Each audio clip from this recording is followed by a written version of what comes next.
ഇറാന്റെ പരമോന്നത നേതാവ് ആയത്തുള്ള ഖമേനി കൊല്ലപ്പെട്ടു എന്നത് പ്രധാന വാർത്തയാകുമ്പോൾ ഇസ്രായേൽ സംയുക്ത ആക്രമണം ആരംഭിച്ചപ്പോൾ തന്നെ ഖമേനി കൊല്ലപ്പെട്ടുവെന്ന വിവരമാണ് പുറത്തുവരുന്നത്. ആദ്യ ആക്രമണം തന്നെ ഖമേനിയുടെ ഓഫീസ് ലക്ഷ്യം വെച്ചാണ് നടത്തിയത് എന്നാണ് വ്യക്തമാകുന്നത്. ഖമേനി സുരക്ഷിത താവളത്തിലേക്ക് മാറിയെന്ന അഭ്യൂഹങ്ങൾ പരന്നുവെങ്കിലും അതിനുള്ള സമയമൊന്നും ഖമേനിക്ക് ലഭിച്ചിരുന്നില്ല. ശനിയാഴ്ച രാവിലെ യുദ്ധക്കപ്പലിൽ നിന്ന് പുറപ്പെട്ട മിസൈലുകളാണ് ഖമേനിയുടെ ഓഫീസ് ലക്ഷ്യം വെച്ച് ആക്രമണം നടത്തിയത്. ഖമേനിയുടെ മരണത്തെ തുടർന്ന് സമ്മിശ്ര പ്രതികരണമാണ് ഇറാനിൽ നിന്ന് ഉണ്ടാകുന്നത്. ഇറാനിലെ സാധാരണക്കാരായ പൗരന്മാരിൽ നിന്ന് റിപ്പോർട്ട് ചെയ്തപ്പോൾ ഇപ്പോൾ ലോകം ജീവിക്കാൻ കഴിയുന്ന ഒരു സ്ഥലമായി മാറിയിരിക്കുന്നുവെന്ന് പ്രതികരണമുണ്ടായി. അപ്പോൾ തന്നെ ഖമേനിയുടെ മരണത്തിൽ ആഘോഷത്തിന്റെ അലയൊലികളും മരണത്തിൽ ദുഃഖം രേഖപ്പെടുത്തുന്ന ഒരു വിഭാഗവുമുണ്ട്. ലോകത്തെ ഏറ്റവും പൈശാചികമായ ആളുകളിൽ ഒരാളായിരുന്നു ഖമേനി എന്ന് ട്രംപ് പറയുകയും ഇറാനിയൻ ജനതയോട് ഇറാന്റെ അധികാരം ഏറ്റെടുക്കുവാൻ ട്രംപ് ആവശ്യപ്പെടുകയും ചെയ്തു. ഇപ്പോൾ ഇറാനിയൻ ഭരണകൂടം ഭരണം സ്ഥിരപ്പെടുത്തുവാൻ പരിശ്രമിച്ചുകൊണ്ടിരിക്കുകയാണ്. അറബ് ഗൾഫ് രാജ്യങ്ങളിലേക്കുള്ള ആക്രമണം ഇറാൻ തുടർന്നുകൊണ്ടിരിക്കുകയാണ്. ദുബായ്, ദോഹ, ബഹ്റൈൻ, കുവൈറ്റ് എന്നീ രാജ്യങ്ങളിലെ വ്യോമതാവളങ്ങളിലേക്ക് നടത്തുന്ന ഇറാന്റെ ആക്രമണങ്ങൾ മൂലം കെട്ടിടങ്ങളും വ്യവസായ മേഖലകളിലും ഉൾപ്പെടെ തീപിടുത്തം ഉണ്ടാകുന്നുണ്ട്. ഇറാനിയൻ മിസൈലുകൾ വ്യോമ പ്രതിരോധ സംവിധാനം വഴി ആകാശത്ത് വെച്ച് തകർക്കുമ്പോൾ അതിൽ നിന്ന് പൊട്ടിത്തെറിച്ച് താഴെ വീഴുന്ന അവശിഷ്ടങ്ങളാണ് കെട്ടിടങ്ങളിലും മറ്റും സ്ഫോടനം ഉണ്ടാക്കുന്നത്. അറബ് രാജ്യങ്ങളിലെ തീപിടുത്തങ്ങളും സ്ഫോടനങ്ങളുമെല്ലാം ഉണ്ടാകുന്നത് ഈ മിസൈലുകളുടെ അവശിഷ്ടങ്ങൾ ആകാശത്ത് നിന്ന് ചിന്നിച്ചിതറുന്നത് വഴിയാണ്.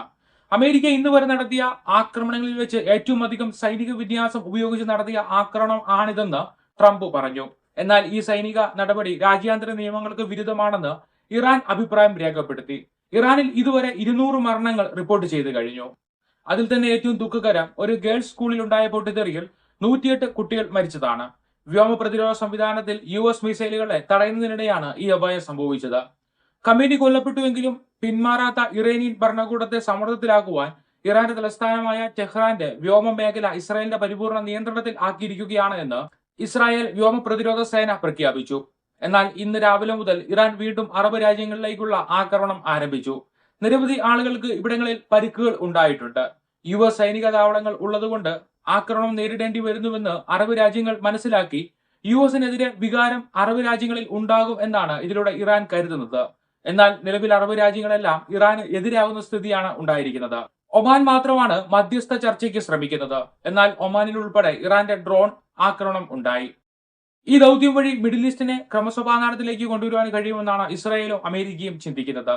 കഴിഞ്ഞ വർഷങ്ങളിലെ തുടർച്ചയായ ആക്രമണങ്ങളിലൂടെയും ചെറുത്തുനിൽപ്പിലൂടെയും ഗാസ, ലെബനൻ, യമൻ എന്നിവിടങ്ങളിലെ ശത്രുക്കളെയെല്ലാം ഇസ്രായേൽ ഇല്ലാതാക്കി കഴിഞ്ഞു.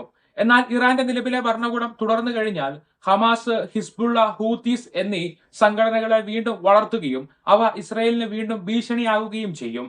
ഇറാൻ അവയെ പ്രതിരോധത്തിന്റെ അച്ചുതണ്ട് എന്നാണ് വിശേഷിപ്പിക്കുന്നത്. സിറിയയിൽ ഇസ്രായേലിന് എതിരായി നിന്ന ഭരണകൂടത്തെ ജനവികാരത്തിലൂടെ അട്ടിമറിച്ച് ഭരണം പിടിക്കുകയും അവിടുത്തെ ഏകാധിപതിയായിരുന്ന ബാഷർ അൽ അസാദിന് ഓടിപ്പോകേണ്ടി വരികയും ചെയ്തതുപോലെ ഇറാനിലും ഒരു ജനാധിപത്യ സർക്കാരിനെ രൂപപ്പെടുത്തിയെടുക്കുകയും മിഡിൽ ഈസ്റ്റിലെ അവസാന ശത്രുവിനെ ഇല്ലാതാക്കുകയും ചെയ്യാനാണ് ഇസ്രായേലും അമേരിക്കയും ഈ ഓപ്പറേഷനിലൂടെ ലക്ഷ്യമിടുന്നത്. ഖമേനിയുടെ വധത്തിലൂടെ അത് ആരംഭിച്ചുവെങ്കിലും ഇറാനിൽ ഒരു ഭരണമാറ്റം ഉണ്ടാകുന്നതുവരെ ഈ ആക്രമണ സാഹചര്യം തുടരാനാണ് സാധ്യത.